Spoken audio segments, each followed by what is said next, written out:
Welcome everyone to Uptrack Education, Kolkata's #1 spoken English institution.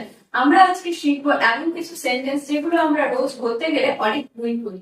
আমরা সেগুলো জেনে নেব অ্যাপ্রোপ্রিয়েট সেন্টেন্স গুলো কি হবে। আমরা বোর্ডে দেখতে পাচ্ছি একদিকে আমরা লিখেছি ইনকারেক্ট সেন্টেন্স গুলো আর একদিকে আমরা লিখেছি কারেক্ট সেন্টেন্স গুলো।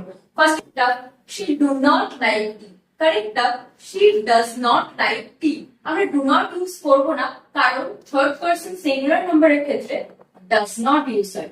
Next one, I am going to home. Correct one, I am going home. Going এর পর to হবে না কারণ আমরা home এর আগে to use করবো না as আমরা বাড়িতেই থাকি তাই জন্য আমরা লিখবো I am going home. Next one, I am having a headache. এটা কিন্তু ভুল বলি আমরা।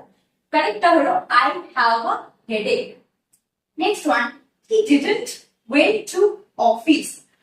Correct one, he didn't go to office কারণ past tense did not এর ক্ষেত্রে পরে আমরা go ইউজ করব এটার প্রেজেন্ট ফর্ম। তারপরে আছে she is good at math। এটার কারেক্টটা কি হবে তোমরা কমেন্ট করে জানাও আর এরকম আর অনেক ভিডিও পেতে লাইক শেয়ার এন্ড সাবস্ক্রাইব করো এই চ্যানেলটিকে।